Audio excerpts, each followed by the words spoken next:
मसाजिद, जिसका दिल लटका हुआ है मस्जिद। हजरत मुसाब रजी अल्लाह ताला अन्हु आमिर इब्ने अब्दुल्लाह इब्ने जुबैर का वाकया नकल करते हैं। हजरत मुसाब इब्ने उमैर हजरत आमिर इब्ने अब्दुल्लाह इब्ने जुबैर का वाकया नकल करते हुए कहते हैं कि वो सख्त बीमार, आखिरी सांसें ले रहे हैं, काफी कमजोरी और जिस्म में उनकी नकाहत है, कमजोरी है। और इतने में उनके कानों में अजान की आवाज जाती है। और नोट कीजिएगा, ये मगरिब की अजान है, मगरिब की अजान की आवाज उनके कानों में जाती है। अल्लाहु अकबर, अल्लाहु अकबर। अजान की आवाज सुनते ही आमिर इब्ने अब्दुल्लाह इब्ने जुबैर कहते हैं अपने घर वालों से, मुझे उठाओ और मस्जिद की तरफ लेकर चलो। बच्चों ने कहा, रे आपकी हालत देखिए क्या है, आप नहीं जा सकते, आप लेटे रहिए, ऐसे ही लेट के नमाज पढ़ लीजिए। आमिर इब्ने अब्दुल्लाह इब्ने जुबैर का जो जवाब था वो सुनिए। कहते हैं कि मेरे बच्चों, मैं अल्लाह के दाई की आवाज पर लब्बैक क्यों न कहूं। अल्लाह की तरफ बुलाने वाला दाई दावत दे रहा है नमाज की, मैं उसकी दावत पर लब्बैक कैसे न कहूं। मुझे थोड़ा सा सहारा दे दो, मुझे उठा दो और मुझे मस्जिद तक पहुंचा दो। बीमार हैं, आखिरी वक्त है, अभी आपको पता चल जाएगा उनका आखिरी वक्त भी है, किस कंडीशन में है वो। जब उन्होंने जिद की कि मेरे बच्चों देखो, कयामत के दिन में तुम सबका गरिमान पकड़ूंगा अगर तुमने मुझे मस्जिद में नहीं पहुंचाया। ये आवाज की अजान की आवाज मेरे कानों में पड़ गई। अब अल्लाह के दाई की आवाज पर लब्बैक कहना जरूरी है, मुझे मस्जिद में जाना है।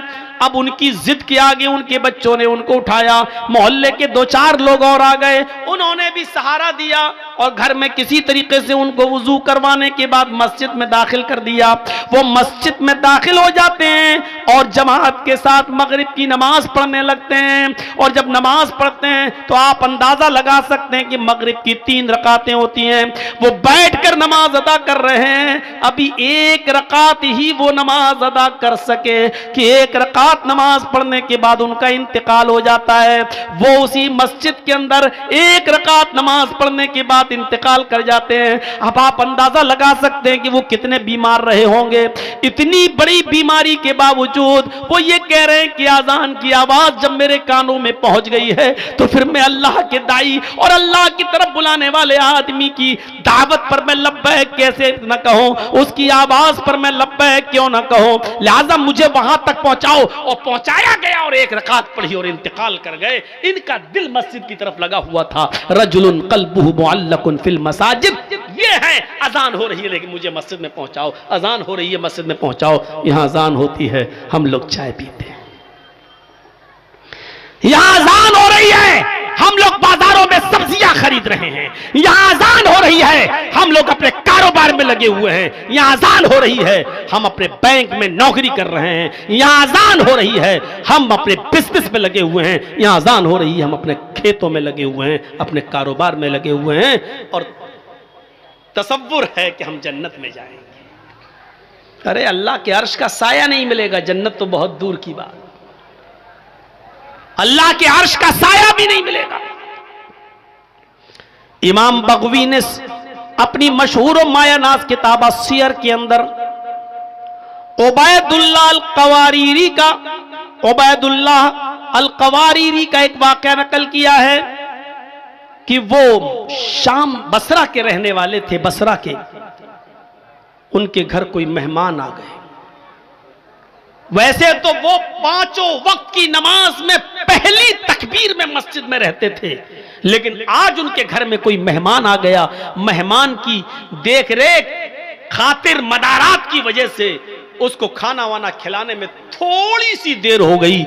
इतनी सी देर हो गई कि ईशा की अजान के बाद जमात मस्जिद में हो गई। वो अपने मेहमान को खाना खिलाने के बाद मस्जिद की तरफ गए तो क्या देखते हैं कि मस्जिद से लोग नमाज पढ़ के वापस आ रहे हैं। पूछा कि क्या हुआ, का जमात हो गई। वो दूसरे मोहल्ले में गए कि वहां जाकर शायद नमाज मिल जाए, जमात मिल जाए। लेकिन दूसरे मोहल्ले में जाते हैं तो क्या देखते हैं कि उधर भी जमात हो चुकी है। उन्होंने बसरा की आसपास की जितनी मस्जिदें थी कोशिश करके देख लिया कि कहीं जमात मिल जाए, क्योंकि जमात का सवाब अकेले नमाज पढ़ने से 27 गुना ज्यादा दर्जा रखता है। इस सवाब की उम्मीद में वो जाते हैं कि नमाज अदा कर लो, जमात मिल जाए। लेकिन उनको बसरा की किसी मस्जिद में ईशा की जमात नहीं मिली, तो फिर वो अपने घर आ गए और अपने घर पर उन्होंने जाए नमाज बिछाई, मुसल्ला बिछाया और ईशा की नमाज वो पढ़ने लगे। जब वो एक मर्तबा 4 रकात ईशा की पढ़ चुके तो कहने लगे कि ईशा की नमाज जमात के साथ अगर मैं पढ़ता तो 27 गुना दर्जा मिलता, 27 गुना सवाब मिलता, तो क्यों नहीं मैं जमात के सवाब को पहुंचने के लिए ईशा की नमाज को 27 बार पढ़ लूं। अगर मैं 4 रकात करके 27 मर्तबा अगर मैं नमाज पढ़ूंगा तो हमें जमात का सवाब मिल जाएगा। तो उन्होंने अपने घर में ईशा की नमाज को 27 मर्तबा पढ़ा, 27 बार। 4 रकात फिर हो गई, चलो अब दोबारा खड़े हो गए, फिर 4 रकात, फिर तीसरी बार खड़े हो गए। उन्होंने ईशा की नमाज को कितनी बार पढ़ा? 27 बार। उसके बाद मुतमईन हो गए कि अब मुझे जमात का सवाब मिल गया, यानी इंशाअल्लाह जो जमात मुझसे छूटी है उसके बराबर सवाब मिल जाएगा। इसके बाद जब बिस्तर पे सोने गए, अल्लामा बगवी, इमाम बगवी सीयर में नकल करते हैं, जब वो बिस्तर पर लेटते हैं तो ख्वाब में देखते हैं कि वो घुड़सवारों के साथ दौड़ रहे हैं। एक कौम है, एक कुछ लोग जो अपने अपने घोड़ों को दौड़ा रहे हैं, मुकाबला कर रहे हैं। उबैदुल्लाह अल-क़वारीरी भी उस कौम के साथ अपने घोड़े को दौड़ा रहे हैं और क्या देखते हैं कि सारे लोग आगे आगे जा रहे हैं, सबके घोड़े मुझसे आगे दौड़ रहे हैं, मेरा घोड़ा सबसे पीछे की तरफ है। मेरे घोड़े से आगे एक और आदमी है, वो भी अपना घोड़ा दौड़ा रहा है। मैं उससे भी आगे निकलना चाहता था कि मैंने अपने घोड़े को एड़ लगाई, मैंने अपने घोड़े को ठोकर मारी, मैंने अपने घोड़े को कोड़ा मारा कि आगे निकले।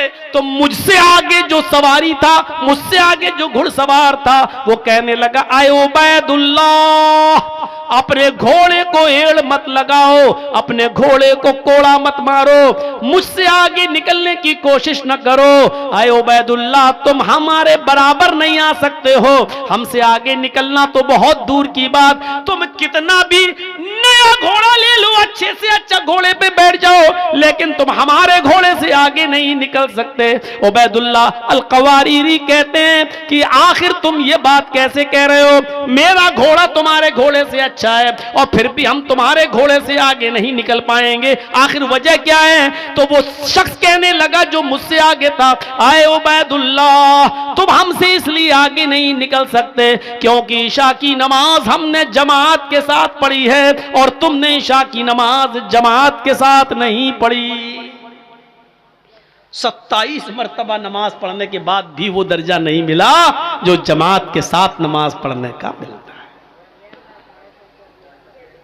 वरजुलुन क़ल्बुहु मुअल्लकुन फिल मसाजिद, तीसरा वो आदमी मस्जिद, जिसका दिल मस्जिद की तरफ लटका हुआ है, वो आदमी अल्लाह के अर्श के साए में होगा। नमाज की तरफ ऐसा दिल होना चाहिए। अब चौथा आदमी की तरफ आइए, चौथे शख्स की तरफ आइए। 3 हो गए ना, बार बार गिना रहा हूं ताकि याद हो जाए। अदलो इंसाफ करने वाला अमीर, दूसरा वो नौजवान जो अल्लाह की इबादत में लगा हुआ है, और तीसरा वो आदमी जिसका दिल मस्जिद की तरफ लगा हुआ है, जो बार बार नमाज पढ़ के आता हो, दूसरी नमाज के लिए सोचता है। 3 आदमी हो गए। चौथा, वरजुलानी तहब्बा फिल्लाहि इज्तमा अलैहि व तफर्रका अलैहि, कितने लोग हैं जो आपस में एक दूसरे से नहीं बोलते लेकिन जाती दुश्मनी में। लेकिन चौथा आदमी अर्श के साए में कौन होगा? वो आदमी जो किसी का दोस्त होगा तो अल्लाह के लिए, और किसी से दुश्मनी की होगी तो अल्लाह के लिए। आपसे हमने दावत और तबलीग का काम किया, आपको हमारी बात पसंद आई, आप हमारे मुरीद बन गए, आप हमारी दोस्ती हो गई, आप हमारी बातें सुन रहे हैं, इसलिए आप जर्जी साहब आइए चाय पिला। क्यों? इसलिए कि हम कुरान और हदीस आपको सुनाते हैं, आप इसलिए हमारी इज्जत करते हैं। ये अल्लाह के लिए है। हमारा आपका क्या रिश्ता है, हमारा आपका क्या रिश्ता है, लेकिन ये मोहब्बत अल्लाह के लिए। और अगर हमने कोई बात बताई और आपको बुरा लगा और आप खड़े होकर कहने लगे हटो, तुम जैसे 50 मौलवी आते हैं, मैंने भी तुमसे बोलना छोड़ दिया, तो ये भी अल्लाह के लिए। क्यों? क्योंकि मैंने कुरान सुनाया, तुझे बुरा लग गया है और तुझे अच्छा नहीं लगता है। नहीं बताऊंगा आज के बाद तुझे बात, तुझे अगर तकलीफ हो रही है मेरी बात से तो नहीं जाऊंगा तेरे पास। तो अब हमने तुझे जो छोड़ा है वो भी अल्लाह के लिए, क्योंकि और कोई वजह नहीं। अगर ये चीज है हमारे और आपके अंदर, किसी से दोस्ती है तो अल्लाह के लिए, और किसी से दुश्मनी है तो वो भी अल्लाह के लिए, तो ऐसा शख्स भी अल्लाह के अर्श के साए में होगा। अगर हम आपको छोड़ रहे हैं तो अल्लाह के लिए है, तब तो ठीक है, लेकिन आपको हम इसलिए छोड़ रहे हैं क्योंकि आपने मेरा पैसा मार लिया, आपने मेरा हक मार लिया, आपने मेरी जमीन और जायदाद पर कब्जा कर लिया, आपने हमें गाली दी, इसलिए हम आपको छोड़ रहे हैं। तो ये लड़ाई नहीं है। मोहल्ले वालों को, गांव वालों को चाहिए कि सुलह करा दें, मिलवा दें, क्योंकि कोई मुसलमान किसी मुसलमान से अगर 3 दिन से ज्यादा बात नहीं करता तो उसकी नमाज, उसकी रोजा, उसकी कोई फर्ज और कोई नफिल इबादत अल्लाह के यहां कबूल नहीं होती है।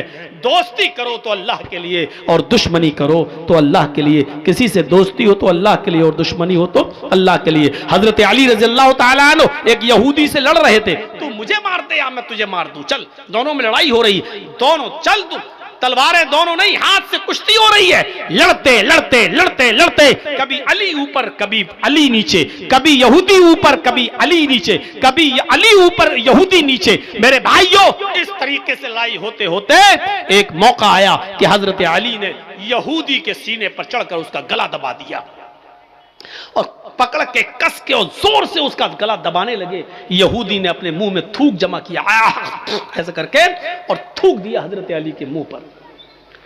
हजरत अली ने ऐसे थूक को साफ किया और गुस्सा आया हजरत अली को और ज्यादा, कमीना थूक रहा है, और कस के उसको दबाना चाहा।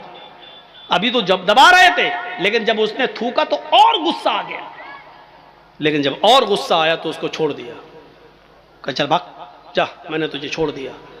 वो पैरों पे गिर गया, कहने लगा अमीर आए अली, मेरी समझ में नहीं आ रहा है, मैंने जब थूका तो देखा आपके चेहरे पर कि आपको और गुस्सा आया, अब मैंने भी समझ लिया इस गुस्से में तो आप नहीं बचेंगे, लेकिन जब आपको ज्यादा गुस्सा आया तो आपने मुझे छोड़ दिया, ये क्या बात है? हजरत अली ने कहा जब मैं तुझसे लड़ रहा था तो अल्लाह के लिए लड़ रहा था, मैं तुझे मारना चाहता था अल्लाह को खुश करने के लिए, लेकिन जब तूने मेरे चेहरे पर थूका और मेरे चेहरे पर थूक पड़ा तो मुझे और गुस्सा आया।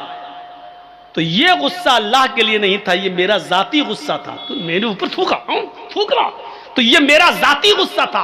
अगर इस गुस्से में तू मारा जाता तो वो अल्लाह के लिए लड़ाई नहीं होती, वो मेरा जाती इंतकाम होता, वो मेरा जाती बदला होता, और मैं जाती बदला नहीं लेता। जा, मैंने छोड़ दिया, अल्लाह के लिए लड़ रहा था तब तक ठीक था। तो अल्लाह के लिए लड़ाई लड़ रहे थे, जब उसमें जाती गुस्सा शामिल हुआ तो छोड़ दिया। तो जाती दुश्मनी नहीं होनी चाहिए। इन 4 चीजों को नोट करिए, क्योंकि 5वीं चीज जो हम बताने जा रहे हैं वो आज हमारे मुआशरे और समाज का सबसे बड़ा अलमिया बना हुआ है।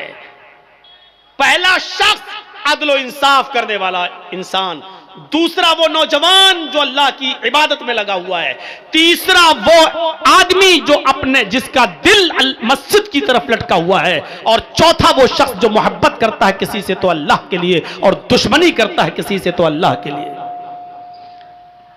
और 5वां, नौजवानों मुआशरे में सबसे बड़ी बुराई यही, वरजुलुन दातुहु इम्रातुन ज़ात मनसबिन व जमाल फ़क़ाल इन्नी अख़ाफ़ुल्लाह। ऐसा आदमी जिसको किसी खूबसूरत हसीनो जमील औरत ने बुराई के लिए बुलाया,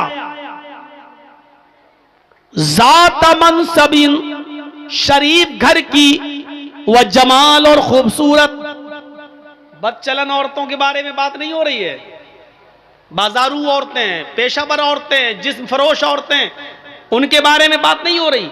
आपके इलाके की, आपके गांव की कोई शरीफ घर की औरत, ज़ात मनसबिन, हस्बो नसब वाली बेहतरीन शरीफ घराने की लड़की, व जमाल और खूबसूरत औरत, अगर वो आपको बुलाती है कि आओ चलो हमारे साथ ये काम कर लो, सात मनसब पैसे वाली दौलत वाली, यानी वो आपको पैसा भी दे रही है, वो आपको मौका भी दे रही है, वो आपको तन्हाई में भी ले जा रही है, उसके पास सारे इंतजाम है, वो कह रही है कि मेरा रूम अलग है, मैं पैसा भी दूंगी, मेरे साथ रहो, मेरे साथ खाओ, मैं खाना भी दूंगी और मेरे साथ तुम गलत काम करोगे मैं तुम्हें इसकी उजरत भी दूंगी, और खूबसूरत भी है, ज़ात मनसबिन, यानी ऐसी औरत ने आपको बुलाया जो खुद अमीर है, जो खुद